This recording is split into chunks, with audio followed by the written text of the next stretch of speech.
Сәлем достар. Адамды өлімге алып келетін 6-шы себеп бұл бүйрек ауруы дейді. Толық білу үшін соңына дейін көріңіздер.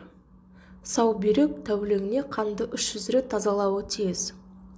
Әлемдік статистикада бүйректің созылмалы ауруы өлімге алып келетін 6-шы себеп екені көрсетілген.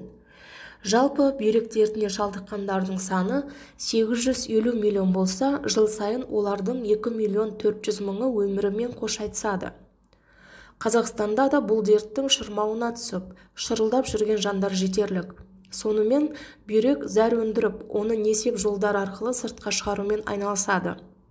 Ағзадағы зат алмасу кезінде пайда болған сұйықтық пен токсиндерді сүзгіден өткізіп, зәрмен бірге айдап жібереді. Сол сияқты қанның қышқылын арттырмаудың алдын алатын қышқыл сілтілік, тепе-теңдікті реттеп отырады. Бүйрек артериялық қысымды қалыпты ұстап, гормондарды өндіруге атсалысады. Эритропоэтин секілді бүйрек гормоны жілік майындағы қан жасушаларын бақылап отырады. Онымен қоса бүйрек Д дәруменін өндіріп, қандағы кальцийдің көрсеткішіне ықпал етуге қауқарлы. Бұл дәрумен сүйектің мықтылығын сақтауға көмектесетін, минералдандыру әрекетіне өте қажет. Көбіміз ісу, бас ауруы мен шаршаудың өзі дәрігерге көрінудің алғашқы белгілері екенін біле бермейміз.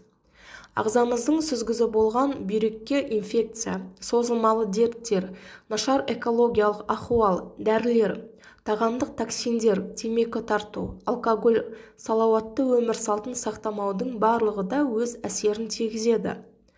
Бүйрек аурулары көбінесе білінбей жүріп пайда болады. Алайда, адамдар сол белгілердің несеп-жыныс жүйесіне тікелей қатысы барына назар аудара бермейді екен. Өкінішті-ақ. Есте сақтаңыз, бүйрегі ауыратын адамдардың 96% уақыт өткізіп алса, жүрек қан тамыр ауруларына шалдығатын болады. Зәрдегі көбік. Зәр қатты қыстап, дәрет сындырғанда көбіктің пайда болуы қалыпты жағдай. Ал оған қосымша аурулардың қосылуы алаңдауыңызға жақсы себеп. Дәрігерлер көбіктің зәрдегі ақуыз бен токсиндердің болмағанынан хабар беретінін айтады. Бұл бүйректің дұрыс жасамауынан, әртүрлі қосындылар мен қан құрамын сүзгіден өткізудегі бұзылыстардан пайда болады. Ауырсыну сезімі арқада пайда болады. Қабырғасында омыртқа жотасының оң және сол жақ бөлігіне беріледі. Ол кейде ішке және жыныс жолдарына дейін жетіп жатады. Бұл ауруды омыртқамен байланыстырып, шатастыратын көптеп кездеседі. Олай қателесуге болмайды. Ауруды одан әрімен асқындырып алмас үшін кәсіби көмекке жүгіну керек. Биік тақалы аяқ киіммен ұзақ жүру жамбас сүйегіне зиян келтірмек. Ол өз кезегінде бүйректің жұмысына әсер етеді.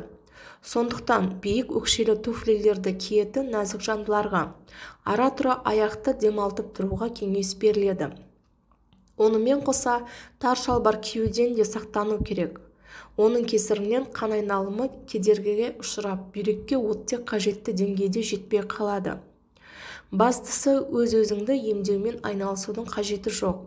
Тіпті зиянды әсері болмайды деген дәрілердің өзін бүйрегіміз жақтырмай қалуы мүмкін. Сол себепті бұл ағзамыз сыр берген сәтте дәрігерге барып жүйелі емдік шаралардан өтіп, ол тағайындаған препаратты ғана ішкен абзал. Міне достар, бүйрекке немқұрайлы қарамағандарыңыз үшін келесі пайдалы ақпаратымызда кездескенше сау болыңыздар.